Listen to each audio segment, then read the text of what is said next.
Yeah, hello everyone. I'm pleased to introduce our speaker, especially to learn how a landfill can be seen as a treasure. Our speaker today is Laura Hugg from the University of Waterloo in the Department of Biology. And within that department is a program on environmental microbiology, and she has an active program within it or she has three master's students, three PhD students, and a postdoc. And the annual budget for her lab is $400,000. Okay.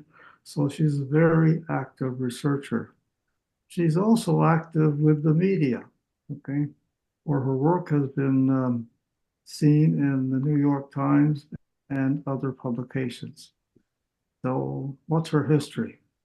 Well, she started with her bachelor's degree at the University of Guelph in molecular biology and genetics, then on to Dalhousie for a master's degree in biochemistry and molecular biology.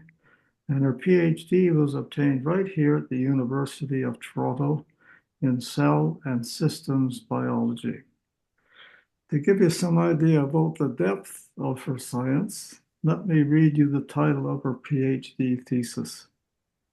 A metagenome-based examination of dechlorinating enrichment cultures.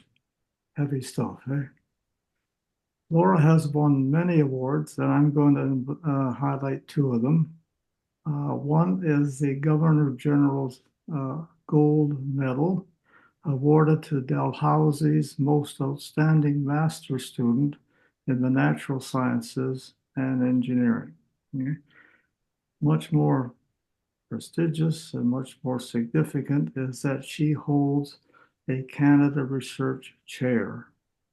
Her initial 5-year appointment was just extended, and so she's the chair until 2029. And I think you know that holding a chair, okay, means that her research is exceptional and she has the potential to be a leader in her field. So, Laura, okay, thank you very much for contributing to our series and welcome back to U of T. Thank you so much. Thank you, David, for that excellent introduction, and to this group for the invitation. I'm always happy to get back to U of T, and I didn't physically manage it today because we've got a fair amount of ice on the roads in Waterloo. Um, but I am really excited to share the work that I'm doing and teach a little bit about the system that we're working with, because I think for a lot of folks, when we throw our garbage away, either down a chute or at the end of our driveway, that's maybe the last we think about it. And for me, landfills have become this, really integral part of the research that I'm doing and the questions that I'm asking. And they've been a very rich trove for me for looking at microbial activities. And so I'm starting with a couple pictures of folks in my group sampling different aspects of the landfill. I'm going to talk about various different lenses of a landfill today. So we're going to look at the liquid that builds up through organic matter decomposition. We call this leachate, and this is our little UFO filtration stand that we run water through. Um, and we also sample cover soils. So that's when a landfill is closed and capped. We kind of put cover over it so that we can revegetate that space. And so we've been out to various landfills in Ontario dozens of times now over the course of the last 10 years. And so I'm actually going to start with a question for you. So you'll have questions for me later, but I get to ask the first one, which is I want you to think about the last thing that you threw away. And so was this maybe one of those single-use plastics, maybe something organic, something decomposable, the ever-present uh, safety gear that we have in the lab or in the general world now. Um, and I want you to think about this from a slightly different angle. So one, did it go in the right spot? If it was going to be something that was recyclable, did it end up in the recycling? And if it was compostable, did it end up there? And then, a lot of you, whatever you threw out, probably ended up in trash for the landfill. And I also want you to think about what you threw away from a microbial perspective. And this is a less microbially focused audience, but I still want you to think about it. So, is this something that an organism might consume? Or is it something that an organism might be able to grow on? Or is it something, very recalcitrant that might just be stable in the environment for a really long time? Um, Whatever it was, and I think for most of you, although I don't know where all of you are, whatever you threw out today, if it went into the landfill, is going to go to the City of Toronto's Green Lane landfill. And this is actually just southwest of London. And so that's where your waste will end up.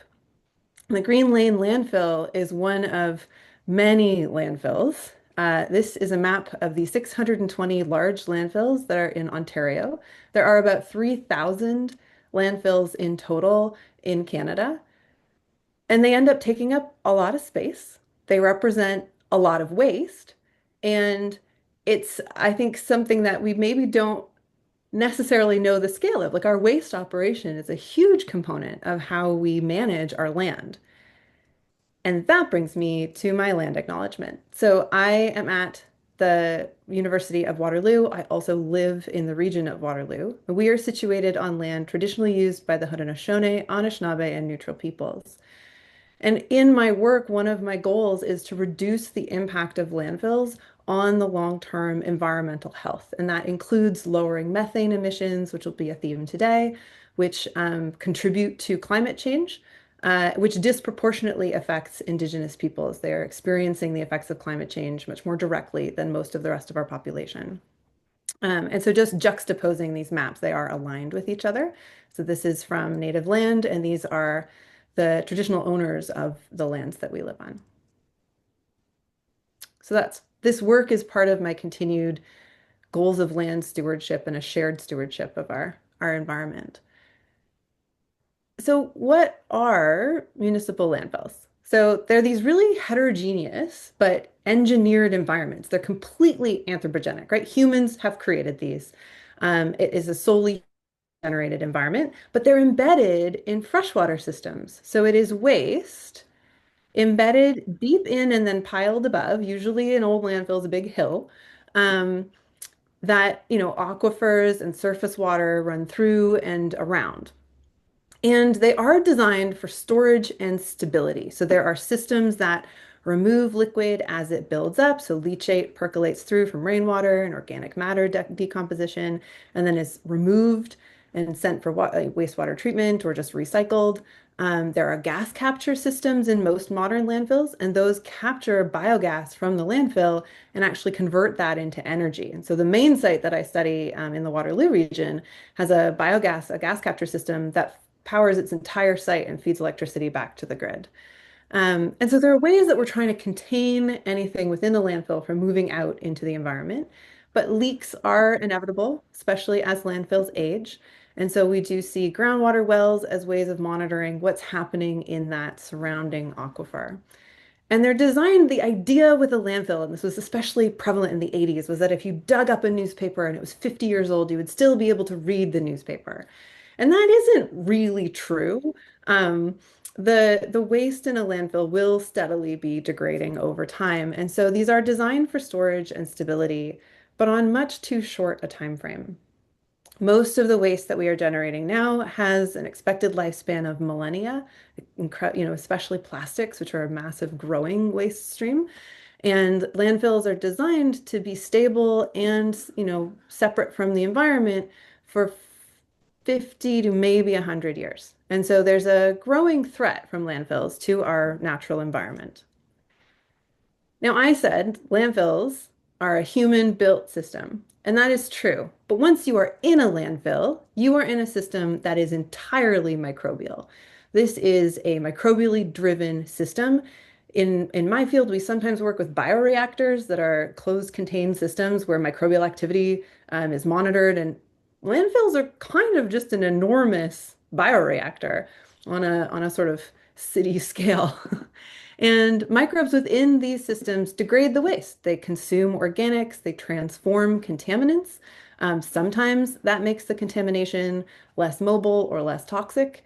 In other cases, it makes things more mobile with water or more toxic. And so it's a mixed bag, as much of landfill microbiology will be. They conduct biogeochemical cycling. And in general, generate a lot of methane. So the end product of any carbon in a landfill system tends to be at the very end of all of its various transformations, methane. Now, methane is a potent greenhouse gas. It's about 25 times more potent than carbon dioxide. And uh, landfills generate 22 to 25, like the estimate varies year over year, depending on what the oil and gas sector has been doing, but it's a decent chunk of Canada's methane emissions. And so landfills are one of our federal priority targets for controlling methane or reducing our future methane emissions. Okay.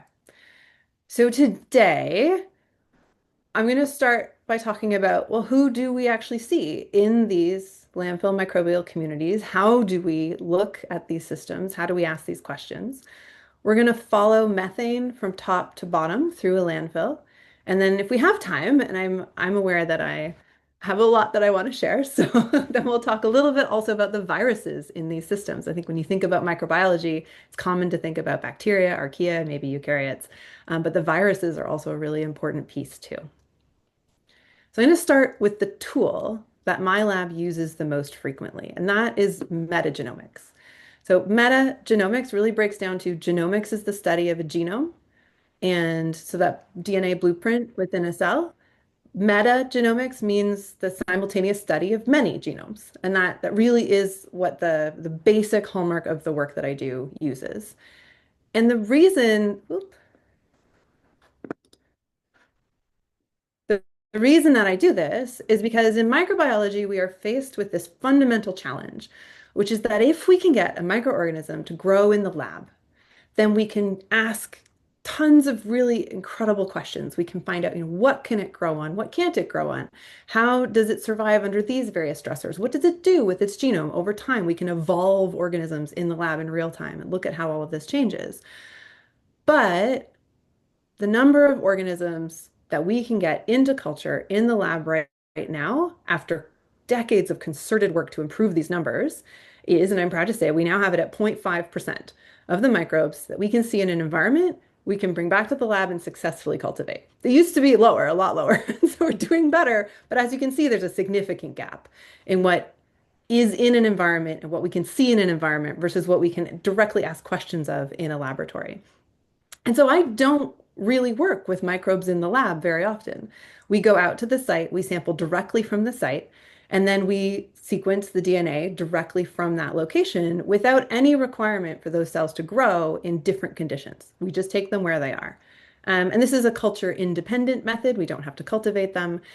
And it has really, all right, I'm going to switch from my mouse because it's really not behaving. This has really ushered in this golden age of environmental microbiology, and I've been so lucky to be, kind of surfing this wave. In 1987, this was our, sequenced understanding. So we had genetic information for these organisms, and this is a very famous tree generated by Carl Woese. It has the three domains. He was the first to actually describe the archaea, which is one of the three major domains of life. Um, and this was looking at 6 bacterial lineages, 7 archaea, and 6 eukaryotes. I have t-shirts with this on it because it's a very famous tree. Um, and this was really at the cusp of sequencing becoming a technique that we could use to actually look at our microbial communities from the environment. In 2006, we had this view of the tree of life. Now we have 150 bacteria, 18 archaea, 23 eukaryotes. And so this was pretty exciting. We're starting to see lots of different lineages. You can see that it's growing. And then in 2016, I and a group of collaborators really wanted to encapsulate the incredible rate of discovery that had happened in the past 10 years with the advent of metagenomics. And so we went in and said, look, it's not enough that we have just a piece of information from a given organism. I'm only going to put things on this tree if we have the full genome. And then I'm only going to take one representative per genus. So because I had to trim it down because we had so many. And so now, just looking at genus level, we had 2,600 bacteria, 220 archaea, and 150 eukaryotes, where we had their full genomes. We had their entire genetic blueprint. And so this rate of change from about 20 organisms where we had a fragment of their genome to literally tens of thousands of genomes now on a broad swath of microbial diversity, where we have their full genomes, has been really exciting. And this work was profiled in Scientific American and Qantas. And I just love this quote where Kevin Hartnett has said, about metagenomics, this technique, maybe it's not surprising then that when discoveries do occur, they sometimes come in torrents, find a different way of looking, and novel forms of life appear everywhere. Metagenomics really unlocked that requirement to bring things into the lab to study them. We don't have to do that anymore. So that's the why. The how, we get a little genetically technical. So what you do with metagenomics is you sample your environment. This could be a hospital floor. This could be the inside of your cheek. This could be a landfill leachate. This could be a cover soil. And you just extract the DNA directly from that sample. Those are all samples that I have taken over the last 10 years. And so you extract all of that DNA. This is a mixed bag of genomes, one from each cell. They're circles because microbial genomes in bacteria and archaea are typically circular. And then we sequence them. We just blast sequence them. We get back tiny, tiny, tiny fragments. There are about 150 base pairs. A genome is between 3 and 5 million base pairs. So we start with 150 base pair pieces. Um, and then what we are able to do is tile those together. They overlap by, if it's 150 base pairs, they might overlap by 149 and another one, another. You just work them out and assemble them. And we have great computational algorithms for that into larger fragments. So now we have pieces that are a couple 100,000 base pairs, maybe a million base pairs. We have pieces of genomes.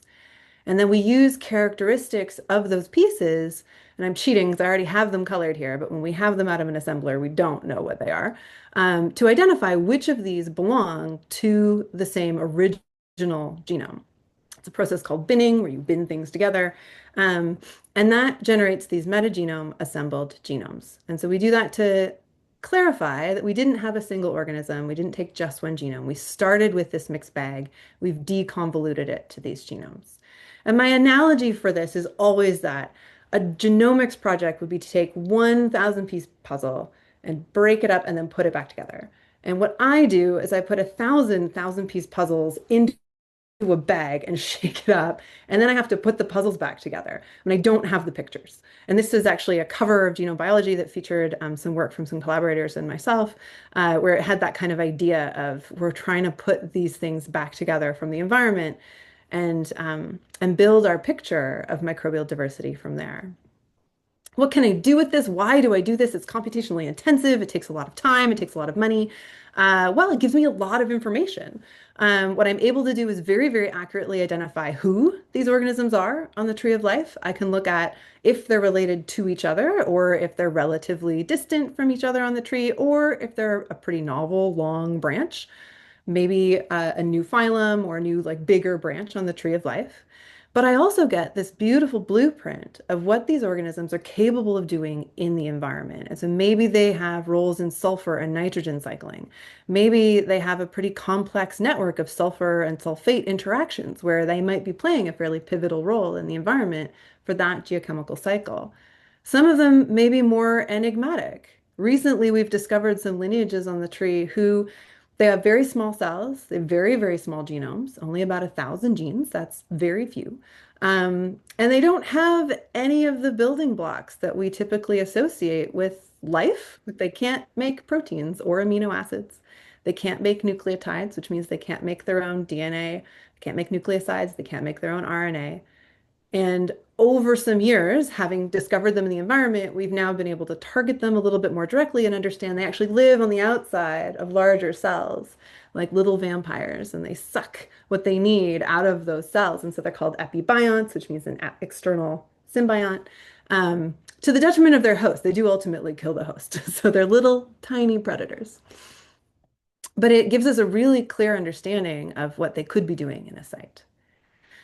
Okay, so that's how I look at these communities. And so now we're going to look at landfills again. We're coming back to our landfill. And we're going to say, okay, well, what actually is the microbial community in a landfill? One of the reasons why I started working with landfills was that when I started my lab, when I was actually writing my application to the faculty position, I was trying to think, I worked in contaminant site microbiology. I wanted to stay with remediation, but I really love diversity and discovery-based research. And I was trying to mush all of my different trainings together to build a research program. And I was just kind of looking through what are the most contaminated sites on the planet, and landfills kept coming up. And I was like, okay, interesting. And so I went to our big repository of science papers and asked, well, what do we know from a metagenomics perspective, which is my favorite tool, about landfills? And there were no hits. I don't think I've ever seen zero hits before. And I was like, aha, this looks like a place where I could do some work that would be valuable. And so the first data set we're going to talk about is I went out in my very first year at the University of Waterloo, and then we went back the next year. And sampled a municipal landfill in the Waterloo region. And we looked at a composite leachate cistern, so this kind of melting pot of all the leachate at the site. We looked at 4 different leachate wells across the site. We looked at some groundwater wells, some that were pristine and some that were impacted by leachate leaking into the aquifer. And then we looked at a stormwater catchment. So just if water from rainwater is running down the site, they don't really want it getting into the landfill. More water means more degradation, means more methane. And so they have a catchment system to prevent that from happening. And just as a schematic, this is a sampling. I had reams of photos. It was the first time we've ever been out in the field, a landfill, had all these photos. I was looking through them at the end of the day, and I was like, I don't have a single picture of a person standing up. Like, we were all just sitting down, waiting for something to filter, enjoying the sun. And I was like, okay, well, landfills aren't very glamorous, but they're also not particularly onerous to sample. Um, and these sampling sites are here, leachate wells in red and pink. And then these groundwater and stormwater systems are in blue and purple. And so who do we see? And this is the first of many bar graphs, but I'll walk you through them. So this is that composite leachate cistern. We sampled it a couple different times because it was easy to access and I didn't know if our sampling rig was going to work. And a couple different years. And you can see that from a phylum level, which is again a pretty big, broad branch on the tree of life, it's pretty stable. So that's what it looks like when you merge leachate from a bunch of different sites together, which if you compare it to the leachate wells themselves, looks like a reasonable average of what's going on at the site. There's a fair amount of variation. This is one site, this is one site, this is one site, and this is one we only sampled once. And so you can see that there's site to site variation in this, just in that change of colors, those changings of groups. But kind of the same major groups and at roughly the same proportions. Like, there's a fair amount of difference here, but when you compare that to if we start looking at groundwater, we see pretty significant changes in the microbial community, including areas that are dominated by groups that we basically don't see in the landfill themselves. And then that's that stormwater catchment, which is different again. Now, this was interesting to me, but I don't really like looking at things from this high a level. This was just the first time anyone had really looked at a microbial community in a landfill from this perspective. So I had Alex, who was a master's student with me at the time, look at this from a much more specific granular level. So this is every organism that we detected in the landfill. They are colored by those big groups. So you can see there was a lot more diversity that we just kind of lumped into the low abundance group on that bar plot.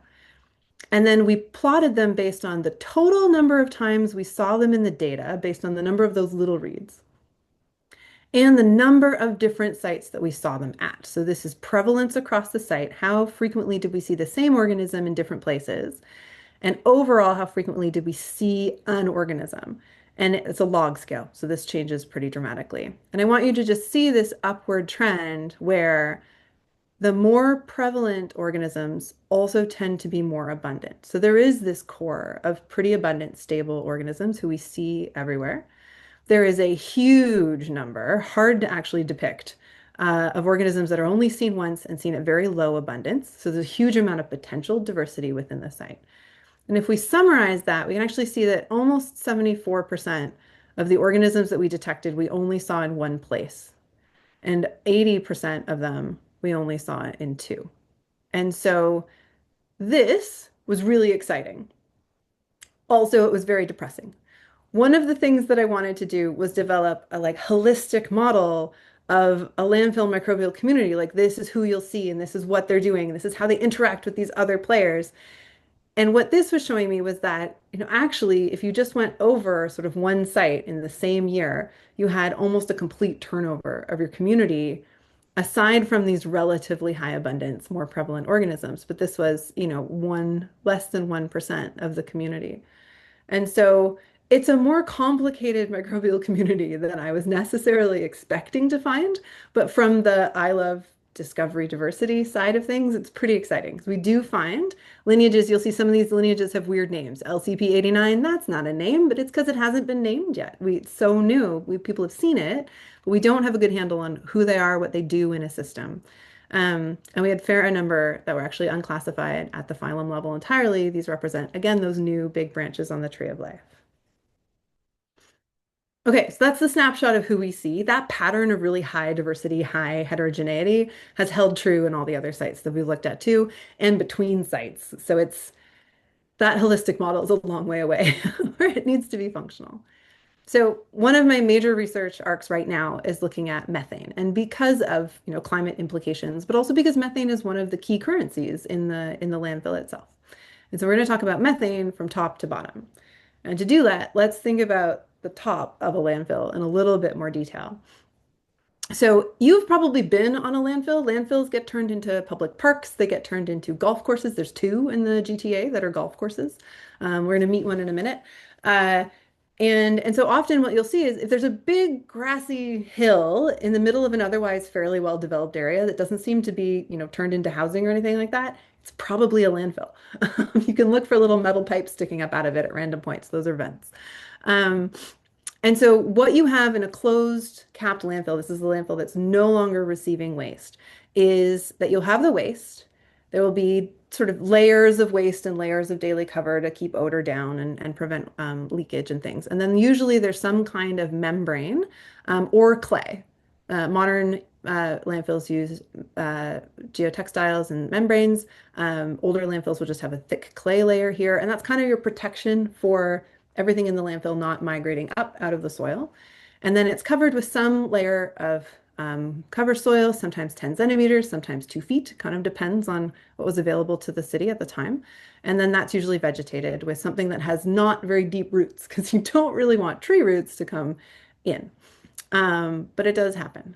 Okay, so with methane, the methane is exclusively being generated in the waste. Methane is generated by anaerobic organisms. They do not function when oxygen is present. You will see them in this waste. Methane should be being controlled, right? It should be going to these gas capture systems or a controlled release or a flare so that it's not just venting to the atmosphere. But these are very big, very complex systems. And it can be fairly straightforward for things to impinge through this perfect cap. This is, for instance, a monitoring well. We need to be able to see what's going on in the landfill or collect methane. Then a monitoring well might sort of poke through that entire layer of protective covering, and that will create fissures and cracks that create avenues for methane escape. And so what we do to measure this is we go looking for hotspots.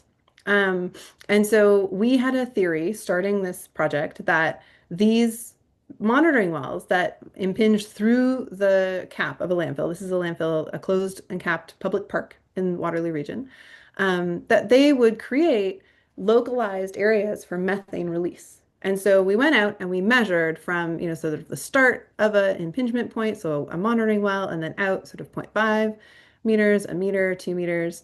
And we measured the methane that was coming out of these sites. And we weren't really sure that these would be hotspots. We just sort of thought they could be or should be. And we're measuring this with a LICOR, which is a gas analyzer. It's here, it's quite heavy, but you can backpack it around. And it measures the atmospheric CO2. Here's 5.48. And atmospheric methane is about 1850 parts per billion. So 1800-ish. At a landfill, it's usually more like 2200 because it's just there sort of is a miasma of methane. And then in some cases, we measured fluxes in the hundreds of thousands, up from 1800. And so these were genuinely hotspots. Um, and we did see a distance effect on these. So if you had an impingement through the landfill itself, then you would see elevated methane. This is again a logged value. And then as you stepped away, 0.5 meters, a meter, 2 meters from that point, you would see this diminishment of methane. Now, this is really interesting to me because one of the key players for control of methane from a microbiology perspective are the methane oxidizing bacteria. So these are organisms that oxidize methane for energy.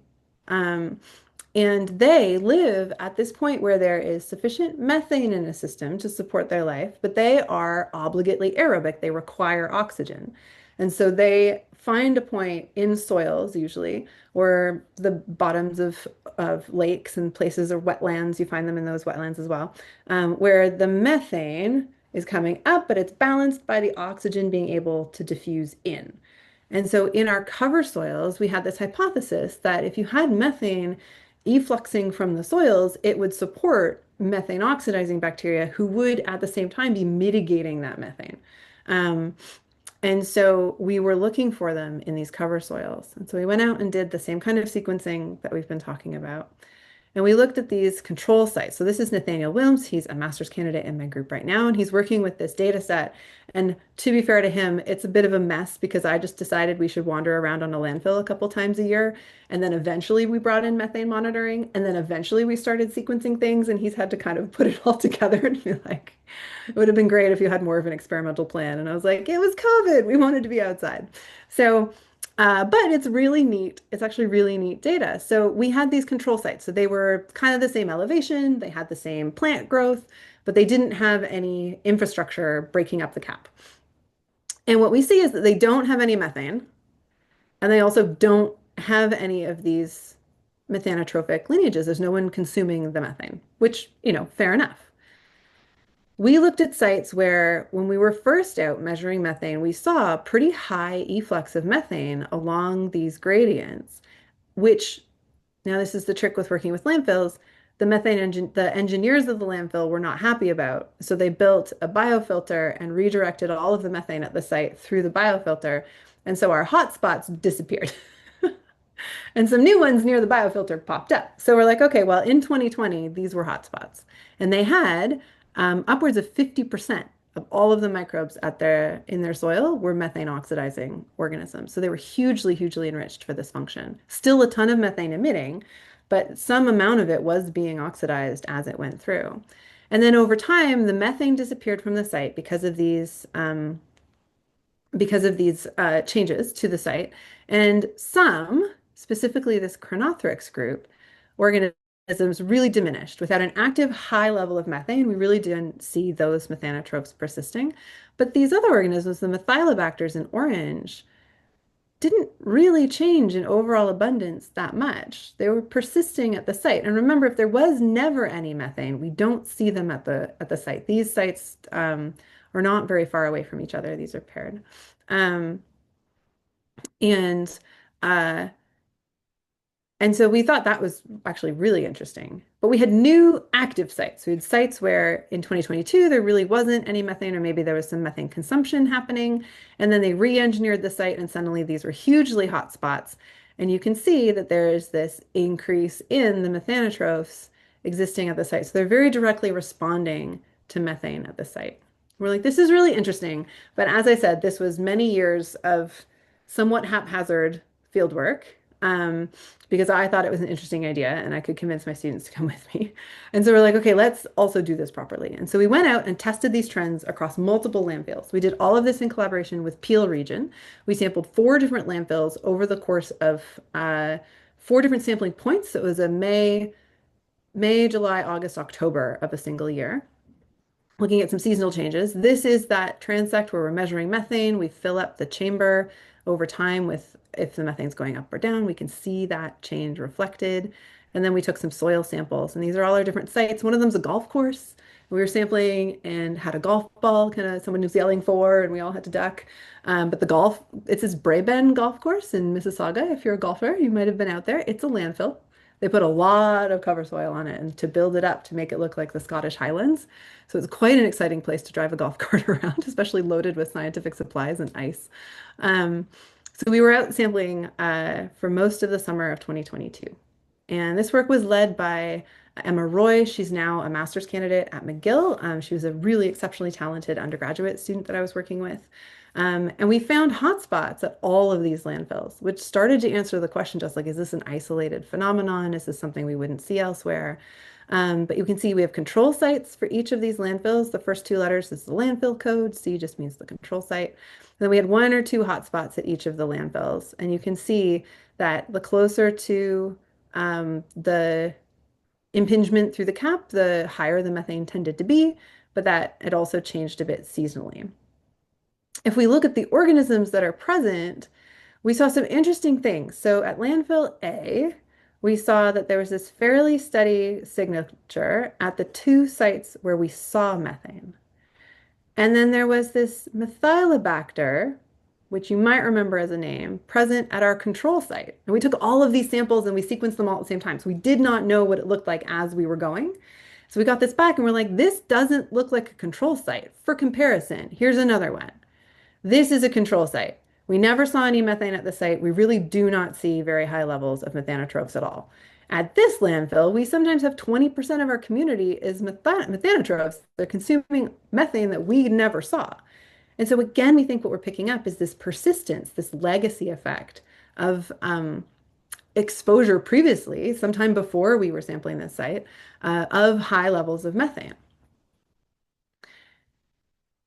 And so to sum up the cover soil piece of our methane top to bottom, we know methane hotspots are a significant contributor to methane emissions, and so they should be a key area where we could be optimizing methane loss, but they tend to develop and disappear also through natural cracks, so they're really hard to control. But methanotrophs are highly enriched at these hotspots, and some of them and a specific stable group of them persist for, as far as we can tell, at least 2 years, and we're running these long-term starvation trials now to see how long they can persist. Until we're going to see how quickly they also wake back up to additional methane. Because what I thought is that if hotspots form sporadically as well as around infrastructure, which they do, it might be useful to have cover soils that are specifically geared to support methanotrophs and that contain a pre-mixed in sort of pre-seed of methanotrophs that have already been exposed to methane. They've already grown to high abundance. They're just kind of waiting for that, abundance of methane to reappear so that they could rapidly respond to any new hotspots and also probably just improve overall methane consumption for any smaller, steadier, slower leaks. So we're working with Environment and Climate Change Canada to try and develop some of these new tools to address hotspots. Okay, that's the top of the landfill. What's going on with methane as we move into the landfill?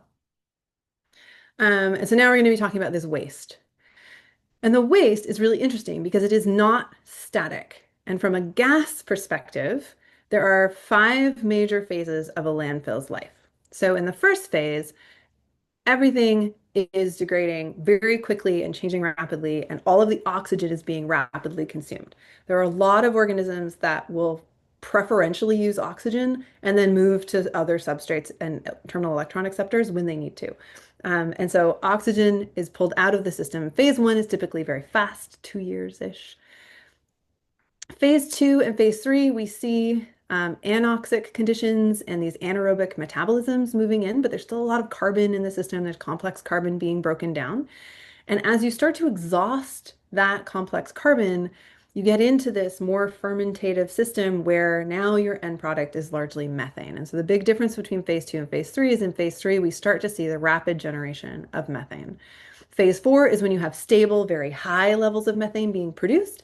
And then in phase 5, which is enigmatic, we know much less about phase 5 in landfills, in part because it takes a long time to get there. These can be, 35, 50 years old.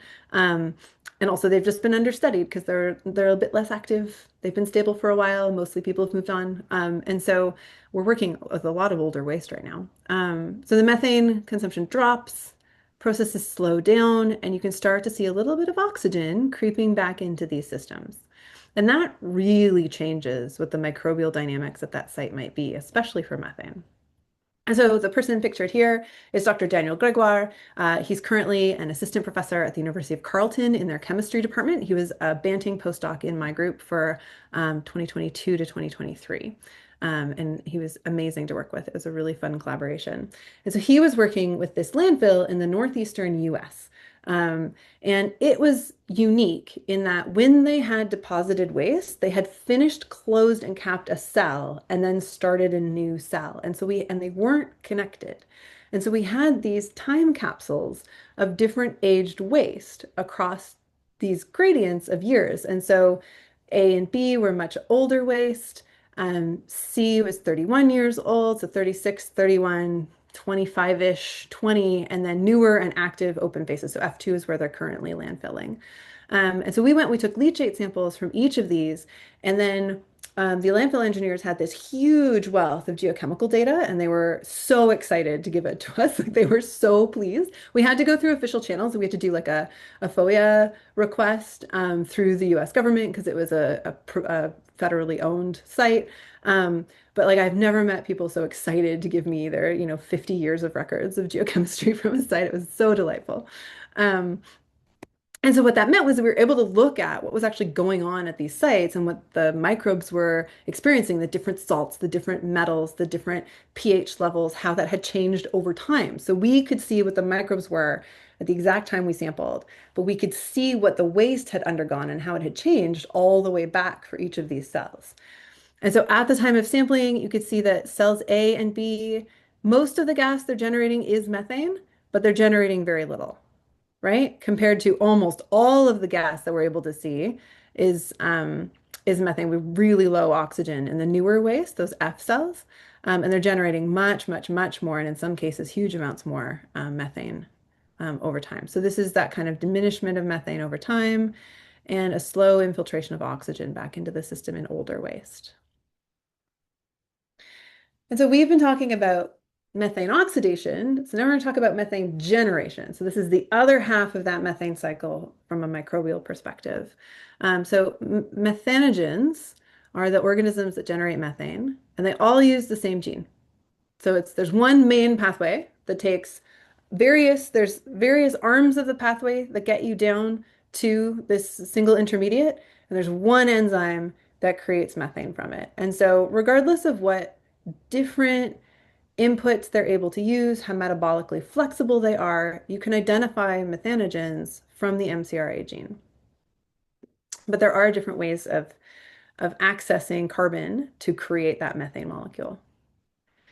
So we did our usual workflow. We went in, we took leachate, we extracted DNA, we sequenced it, we generated metagenomic assembled genomes. And of those, there were 1,800 metagenome assembled genomes. We had blueprints for 1,800 of the lineages in this landfill across time. 70 of them were methanogens. And so Dan took a look at the distribution and abundance of these methanogens. And Dan is a very detailed person and he likes detailed charts. So I'm going to walk you through these. So in the old waste, these are all of the methanogenic bins. There were 5 of them. And in this graph, the red graph, this is cell A and cell B, those two 36-year-old wastes. The dark line is the average abundance across the data set. So you can see there are 5 different organisms that generate methane, and they are all lower than average abundance, some of them quite low, right? They're not numerous and they're not that abundant. And they only really have one pathway for making methane of all the options. That's old waste. In newer waste, those F cells, and this is just F1 because F1 and F2 together don't fit on the page. Um, there are many, many, many more. And they are much higher abundant. Some of them were the most abundant organism at that site. And so you can see in that newer waste this very, very active, very, very healthy, I guess, diverse communities. So there's many more of them. They're very metabolically diverse now. We have ones that have multiple different ways that they might be able to generate methane, different carbon inputs to that pathway. So they're less limited by their environment. And we thought that was really interesting. And then we found these slight oddities. So there is one group of methanogens that uses this methane pathway backwards, takes methane and generates acetate. It's very, it took a long time to notice because they look like methanogens, right? They're anaerobic archaea. They have an MCRA gene. They're in environments with methane. So it was always assumed that these organisms were generating the methane until we got them in culture. There is a benefit to having cultures and identified that in fact, they are oxidizing the methane anaerobically. And we see these in the D1 um, cell. And I'm just pointing it out because it was really exciting. Because if we could oxidize the methane from within the landfill waste directly. If we could promote this function in older waste, then we would have an ability to control the methane before it's popping out of the cover soil at random points in time, right? So the fact that the leachate environment could support these organisms is hugely exciting. It's these two green ones, the Methanoperidinaceae. And so I am part of an audacious grant that was given to UC Berkeley with my former postdoc supervisor, looking at can we engineer landfill systems to promote this kind of methane consumption happening in the waste proper? So we're catching it right when it's first being generated. And it is probably in these medium-aged, slightly slower systems before oxygen comes in that we'd be able to get to them. But that's a window of time that we could really exploit. And so this was the first study that really opened the whole door to that arc of research in that audacious grant. So it's pretty exciting. Um, and then we also were like, okay, well, that's the methanogens. Do we see methanotrophs in the waste? We don't think we should, right? We don't think there's enough oxygen to support them. They need that gradient, they need steady oxygen. And we were quite surprised to find that, in fact, there is a fairly robust methanotrophic community. So there are organisms that are oxidizing methane in the older waste cells only. And again, not at particularly high abundance, but not at as low as in these cases, they actually outnumbered in the older cells. The organisms consuming methane outnumbered by cells the organisms generating methane. And so there's idea that this old waste in landfills is kind of a sunk cost from the perspective of methane, I think is really not a fair one. I think that there's actually a reasonable chance that there's systems and changes we could make that would allow us to control that methane a little bit better. Okay, so we saw a pretty strong correlation between waste age and methanogen abundance. We also unexpectedly saw methanotrophs within these canonically no oxygen systems.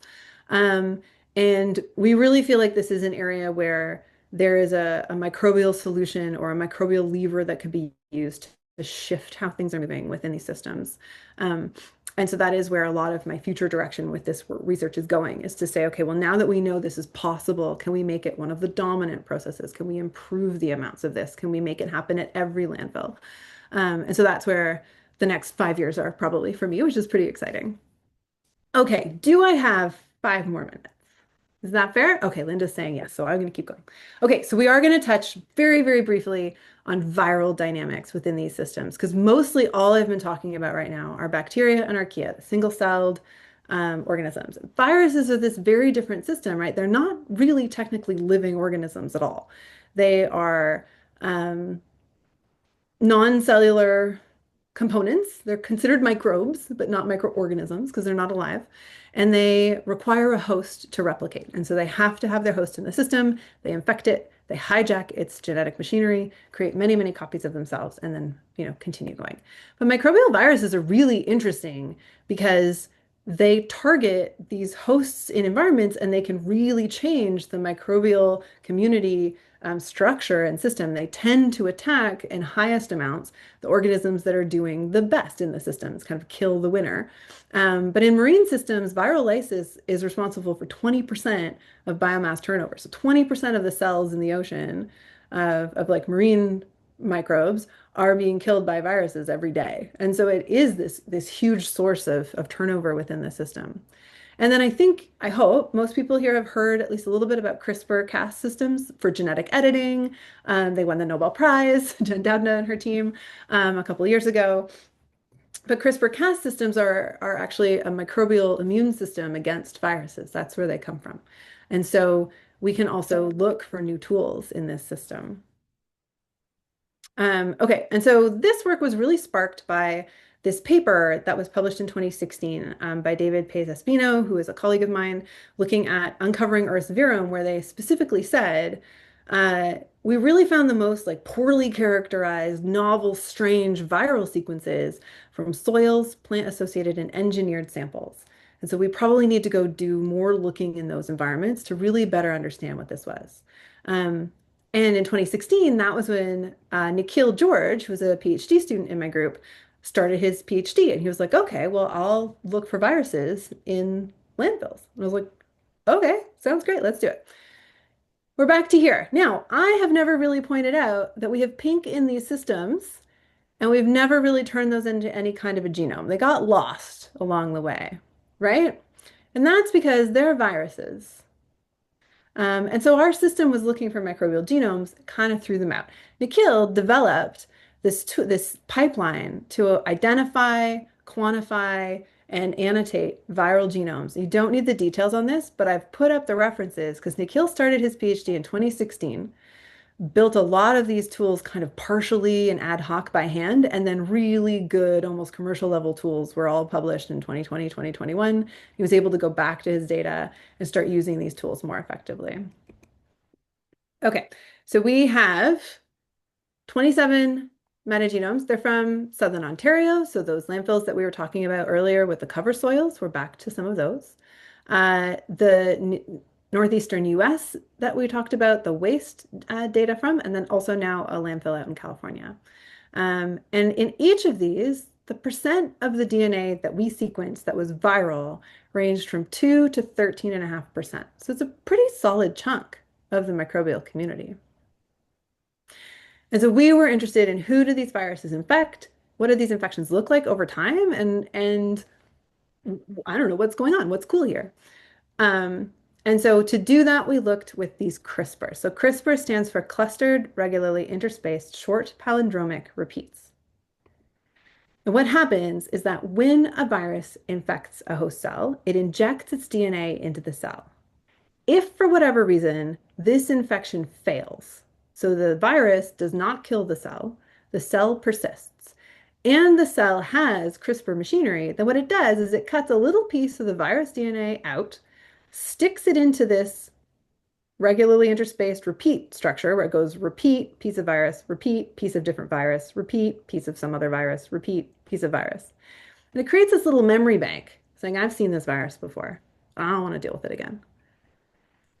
And then if that same virus again tries to attack and injects its DNA into this cell to sort of take over the host machinery, the CRISPR-Cas machinery chops it up using this as its recognition particle. And that virus fails to persist in that infection. So it's an immune response. And we've capitalized on it to make tools, but we can also use it for microbial ecology. Because what that means is those little pieces in the organism's genomes are a little history of all of the viruses that that host has seen. And if we take those little pieces that are from this memory bank and map them to the virus genomes, then we can say, look, this one has a matching piece to this virus. At some point in history, this lineage saw this virus. It tried to infect it. And that lets us create things like this, which are very big, complicated maps. But what they are is that each circle is a host and all of the diamonds are viruses. And it lets us look at how many host to virus interactions there are, a lot of one-to-ones, couple two-to-ones, some more complex stuff.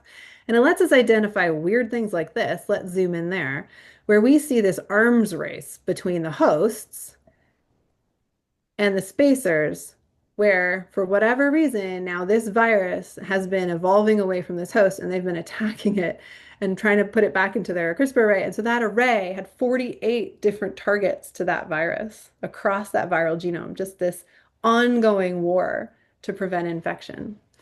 We thought that's neat. That's a really neat thing to see, is to see these hyper-targeted systems. Another thing we saw that we found interesting was that we had hosts from different phyla that were predicted to be infected by the exact same phage. Now, phage, like viruses, are typically very, very, very host specific. And so to be on different big branches of the tree of life, we're like, maybe this is an error. And so we curated these really, really carefully. And these made it through the curation. We had more of these to start. Um, and we published this in 2023. And in 2023, there were two other publications identifying cross-phylum infecting bacteriophages, one informatically and one in the lab. And so it was this moment where we're realizing this might be something that actually happens in these systems. And then my very, very, very last little point was just to talk a little bit about these CRISPR-Cas systems because you can't say the words CRISPR-Cas without talking about gene editing a little bit. And I'm not interested in gene editing particularly.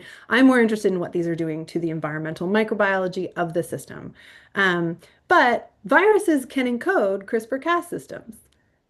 Now, why would they do that? This is a host immune response. Well, they can use it to overcome the host immune response. They can say, well, I am going to cut up your CRISPR array so that you can't use it to identify me. They do that. Or I'm going to use it to attack this other virus that also infects this host so that I win. And so it's an interviral conflict. And so these wars are very complex. And so we went looking for virally encoded CRISPR systems, and we found that they're very, very rare. There were only about 0.43% of our viruses actually had them. But we did find that they were mostly targeting other viral elements. Some of them we couldn't target at all. Um, but what we also wanted to do was to see if they would be of any use as new biotechnological tools. I don't want to use these tools, but others are very excited about them. And so what we found was, so what we know is that phage CRISPR-Cas systems are very, very short. And if you have a very, very short, compact system, that is much easier to move into a vector, to move into a different organism, to use as a tool, right? If you compare, all of these pieces need to come along for this system to work. In the phage ones, the 5-phage ones, only this is involved. And so Nikhil went into our data and he looked up and downstream. He looked for really short things. He looked for Cas proteins of interest. And he was able to identify a whole bunch of putatively novel type 5 Cas nucleases, these very, very compact, virally encoded nucleases. And in 6 of them, they really look like they would work. They would be effective tools. And so we've given those sequences to some folks who read our paper and were really interested in seeing if they could use these as tools. But we're kind of building this data set. And so again, this idea of treasure from trash, we're finding new biotechnological potential tools. Okay, I'm over time, so I appreciate you giving me that grace. Um, but my final thoughts for this is that microbial communities in landfills are really diverse and heterogeneous, more than I hoped, but they are really important. And so I love the work that I'm doing. Landfills make too much methane, really looking at ways to reduce those emissions from cover soils, but also within the solid waste, which is a lesser approach that hasn't gotten a lot of attention yet. And then we have these really interesting landfill virus dynamics. And that vignette was mostly to say, like, we've looked at antimicrobial genes, we've looked at cellulose degradation, we've looked at all these different lenses of little processes that are taking place in a landfill. We're really just getting started. I highlighted work from a couple different generations of my lab group. So here they are over some of the years. This is my current lab group. And we've had funding from a number of different places, but predominantly this work that I talked about today was funded by NSERC and the Canada Research Chairs